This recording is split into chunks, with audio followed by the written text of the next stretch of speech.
दोस्तों, उत्तर प्रदेश के प्रतापगढ़ जिले में दलित पीड़िता के साथ रेप के मामले में अब रानीगंज थाना पहुंचे हैं तूफानी सरोज। आपको बता दें कैराकत से समाजवादी पार्टी के विधायक हैं और मछली शहर से प्रिया सरोज की जो सांसद हैं उनके पिताजी हैं।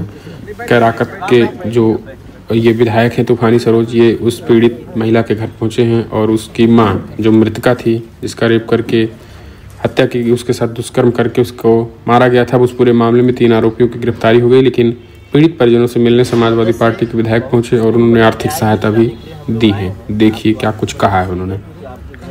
ये जो घटना हुई है सेम कोतवाल जो कोलकाता में बिटिया के साथ हुआ था, नर्सिंग वाली जो डॉक्टर्स थी, उसी तरीके की ये भी घटना है। कहीं न कहीं उत्तर प्रदेश में इस बात को दबाया जा रहा है। अगर इस तरीके से अगर ये दबाया जाएगा, बीजेपी वाले तो वहां जाके चिल्लाते हैं, सब कुछ चिल्लाते हैं और इतना मतलब कि जैसे उनकी जो बीजेपी की महिलाएं हैं साड़ी तक कंगन तक ले जाके दे देते हैं। मैं यहाँ पे आया, ये गरीब परिवार मड़ा दिख रहा है और विकलांग है, बेचारी गरीब है, विधवा है और 2 ही बेटी थी, सहारा कोई नहीं था। हम लोगों ने जब सुना इस बात को लेकर, देखने के बाद ये घोर लापरवाही पुलिस की भी दिख रही है। नेताजी हैं, बातचीत करने के लिए इनसे जानने की कोशिश करेंगे कि आखिर पीड़ित परिवार का किस तरीके से मदद हो रहा है और क्या कहेंगे जिस तरीके की घटना हुई। नेताजी क्या कहेंगे जो घटना हुई है इस पे, क्या कहेंगे? योगी सरकार कानून का दावा करती है, यहाँ पर पीड़ित का रेप होता है और अभी तक कोई कार्रवाई नहीं हुई। देखिए, हम जौनपुर से doctor Manoj Kumar Yadav x MLC प्रत्याशी रहे और हम माननीय सांसद तूफानी सरोज जी के साथ जो विधायक हैं कैराकत, पूर्व सांसद भी रहे, उनकी बेटी प्रिया सरोज हमारे लोकसभा की सांसद भी हैं। हम लोगों ने जब सुना इस तरीके की घटना, ये बहुत ही दर्दनाक है, बेहद ही मतलब कि दिल दहलाने वाली घटना है। इस तरीके से यदि अगर घटना हुआ है तो ये कहीं न कहीं ये सरकार, भाजपा सरकार को चैलेंजेस है। झूठ बोलना बंद करे, काम करना शुरू करें।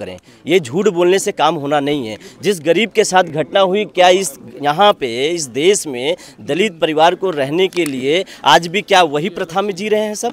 क्या उनके लिए इनकी इतनी दुर्भावनाएं हैं लोगों के प्रति कि इस तरीके से घटना घटाएंगी?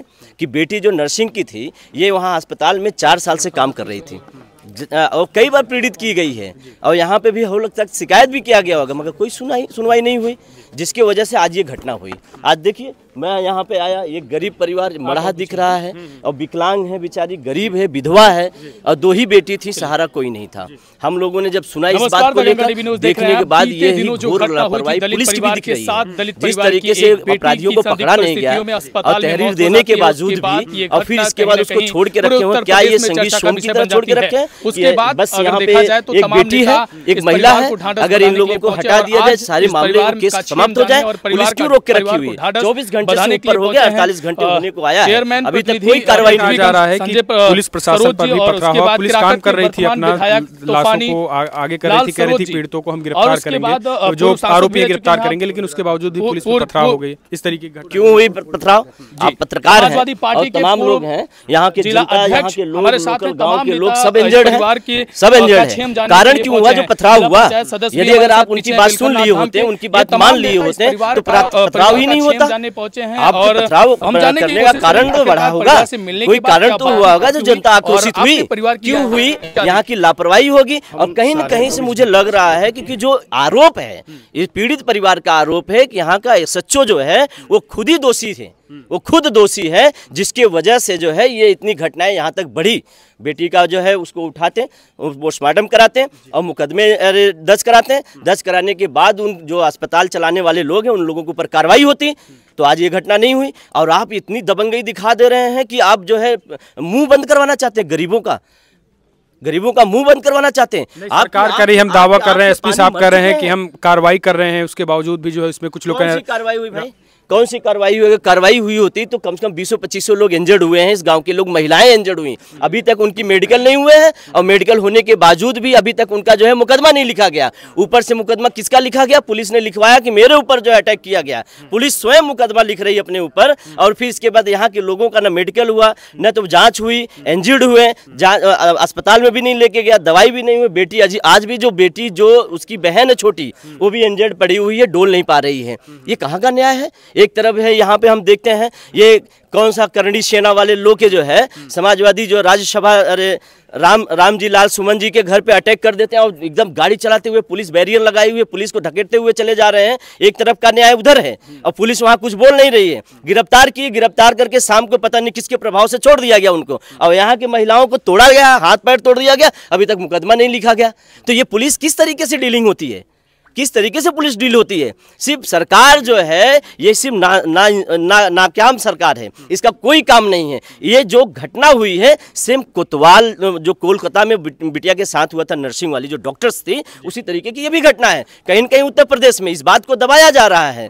अगर इस तरीके से अगर ये दबाया जाएगा, बीजेपी वाले तो वहां जाके चिल्लाते हैं, सब कुछ चिल्लाते हैं, और इतना मतलब कि जैसे उनकी जो बीजेपी की महिलाएं हैं साड़ी तक कंगन तक ले जाके दे देते हैं सब लोगों को। वहां पे सरकार उनकी नहीं है। जहां पे जिनकी सरकार हो तो वहां पे कुछ ना बोले, और जहां पे उनकी सरकार ना वहां टांडो मचा दे। तो यहाँ क्यों नहीं बोलने आ रहे हैं?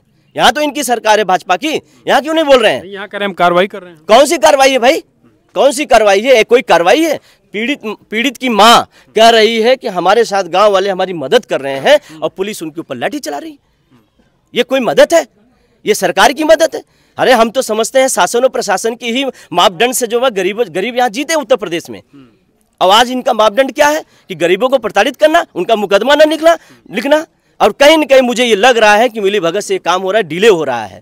गरीब है, गरीब परिवार है कि अगर किसी तरीके से हो जाए, क्योंकि इस तरीके के एनसीआरडी को डाटा को जो दबाने के लिए, ताकि इनके जितने भी कुकर्म हो वहाँ पे विधानसभा में खुले ना, सदन में बात उठे ना, इस चीज़ को जो है दबाने के लिए इस तरीके से कंप्रोमाइजेस भी लगे हुए हैं। और यहाँ भाजपा के नेता लोग यही लग के पुलिस प्रशासन के साथ यही कार्य कर रहे हैं। ये आरोप है समाजवादी हमेशा इनके लिए जो है आरोपित किया गया है और सिद्ध भी हुआ है, और न्याय के लिए हम लोग लड़ते ही हैं। तो क्या अब क्या होगा आप लोगों की आगे की रणनीति? अगर कार्रवाई नहीं होती है तो क्या ये है? कार्रवाई जो होगा वो सदन तक जाएगा। हमारे माननीय राष्ट्रीय अध्यक्ष जी तक बात ये पहुंच चुकी है। आगे भी जो मदद होगा हम लोग मदद किए, माननीय सांसद जी ने भी आया, विधायक जी उन्होंने मदद किया परिवार को। सबसे पहली बात ये है कि इस गरीब परिवार के लिए हम मांग करते हैं, जिस तरीके से योगी सरकार अपने जो है समर समाज को बुलाकर अपने पास खड़ा होकर उनकी आर्थिक मदद करता है, कानूनी कार्रवाई करती है, उस तरीके से इस परिवार को भी, क्योंकि ये जनता जब जहाँ का जो मुख्यमंत्री जो होता है उसके लिए सभी जनता एक होती है, उसके न्याय में आती है। और उसी तरीके से दोहरा मापदंड का न्याय नहीं होना चाहिए और दो आंख नहीं करना चाहिए, सबके सामने एक समान होना चाहिए। इस परिवार के लिए 1 करोड़ रुपया आर्थिक मदद होनी चाहिए, इनके घर तक आने के लिए सड़क होनी चाहिए पक्की, और इनका पक्का मकान होना चाहिए। बेटी जिस योग्य हो उस योग्य आधार पर जो है वो उसको नौकरी दें, ये हमारा मांग है। और हम लोग इसके न्याय के लिए लड़ते रहेंगे। यदि अगर इसमें जो भी कोई एक्यूड आएगा, जो भी इसमें होगा, पुलिस होगा, जनरल व्यक्ति होगा या कोई भी होगा, उसके खिलाफ कार्रवाई करने के लिए मांग करते रहेंगे हम लोग। तो चलिए देखिए, ये नेताजी इनका साफ कहना है कि आप क्या कहेंगे आप इसका? जी, मेरा नाम नीरज पासवान है, एडवोकेट दीवानी कचहरी गोरखपुर। हम गोरखपुर से आए हैं। अच्छा, आप गोरखपुर जी। 3 दिन हो गया इस मामले को। इस प्रकरण पे हम यहाँ के लोकल लोगों से बातचीत किए थे। 3 दिनों में अभी तक कोई कार्रवाई नहीं हुई है। उल्टा यहाँ पे देखिए कि ये पीड़ित परिवार है और इनका घर छावनी में तब्दील है। पीएससी की गाड़ियाँ लगी हुई हैं। यहाँ पे प्रशासन के लोग देख लीजिए कितने हैं। अभी तक एक्यूज लोग अभी बाहर ही घूम रहे हैं। अभी तक कोई गिरफ्तारी नहीं हुई है, कोई कार्रवाई नहीं हुई है।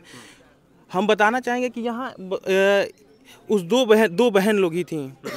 इन माता जी का कोई बेटा नहीं है, इनके पति भी नहीं है, ये विधवा हैं, विकलांग भी हैं। और इनका आप लोग घर देख ही रहे हैं किस तरीके से है पूरा। आप बताइए कि इनके खिलाफ ही मुकदमा लिखा जा रहा है, और नहीं तो इनकी जो मदद कर रहे हैं 200 लोग जाके, परिवार यहाँ ग्राम सभा के लोग जाके, उनके खिलाफ ही मुकदमा लिखा जा रहा है। इनके ऊपर दबाव बनाया जा रहा है। अभी तक कोई कार्रवाई की नहीं गई है। तो हम लोग तो सरकार से यही मांग करेंगे कि इनको मुआवजे के रूप में जो धनराशि देना है, इनको मकान दिया जाए। इनके यहाँ कोई भी आजीविका चलाने के लिए सक्षम नहीं है। इनके दवा दर्पण का ख्याल कौन रखेगा? कल को बताइए, आज के डेट में ये घटना हुई है, सब लोग आ जा रहे हैं, कल को इनका ख्याल कौन रखेगा? कौन इनको देखने आएगा? तो जो बिटिया है, उस बहन की छोटी बहन जो है, उसको कोई जिस चीज़ में वो सक्षम हो उसे नौकरी मिले। और हम लोग यही मांग करेंगे सरकार से कि इनका ध्यान दिया जाए। यहाँ के मैं कप्तान साहब को सूचना देना चाहूँगा, अभी तो मैं भी बात करूँगा कप्तान साहब से, कि इन लोगों के खिलाफ जो मुकदमा लिखा गया है उसको स्पंज किया जाए और जो अभियुक्त हैं उनके खिलाफ कार्रवाई की जाए। नहीं, मुकदमे वापस होनी चाहिए इन लोगों। मुकदमा वापस होना चाहिए, बिल्कुल वापस होना चाहिए। आरोपी पे कार्रवाई होना चाहिए। ये बताइए, पीड़ित परिवार न्याय के लिए जा रहा है थाने पे, एप्लीकेशन दे रहा है, मुकदमा दर्ज नहीं होगा तो पीड़ित परिवार क्या करेगा? धरना ही तो है। हम इनका अगर ये धरना नहीं दिए होते, ये घटना इतनी बड़ी नहीं हुई होती, ना हम जान पाते ना आप जान पाते, यहाँ कोई नहीं, ये मामला यहीं सुलट के खत्म हो जाता। पुलिस तो दबाव बनाएगी ही, पुलिस तो कार्रवाई करना चाह ही नहीं रही है। प्रशासन की आप लापरवाही मानते हैं? प्रशासन का बिल्कुल लापरवाही है। ये इतनी बड़ी घटना हो गई है, बताइए, निर्भया जैसा कांड हुआ है, एक दलित बेटी को, बहन को हॉस्पिटल में, जो 4 साल से उसी हॉस्पिटल में नर्सिंग का काम करती थी, उसके खिलाफ इतना बड़ा कृत्य करना, उसकी हत्या कर देना, ये बताइए कितना बड़ा पाप का काम किए हैं ये लोग। बताइए, ये आज़ादी का दिन है। आप दिखाइए पूरा ग्राम सभा में कितनी छावनी में तब्दील है यहाँ की। बाबा बुलडोजर क्या कहेंगे? योगी जी कहते हैं बुलडोजर तो देखिए, उस हॉस्पिटल को ध्वस्त कर देना चाहिए। जितने भी अभियुक्त हैं उनके खिलाफ कठोर से कठोर कार्रवाई की जानी चाहिए, उनको फांसी दिया जाना चाहिए। और पीड़िता के परिवार का मदद करना चाहिए, जिनके खिलाफ मुकदमा फर्जी, सोचिए पुलिसवादी बन के मुकदमा दर्ज कर रही है। तो बुलडोजर चलना चाहिए। बुलडोजर तो चलना ही चाहिए। अब देखिए कि माननीय मुख्यमंत्री जी क्या इसमें अपना वो करते हैं संज्ञान।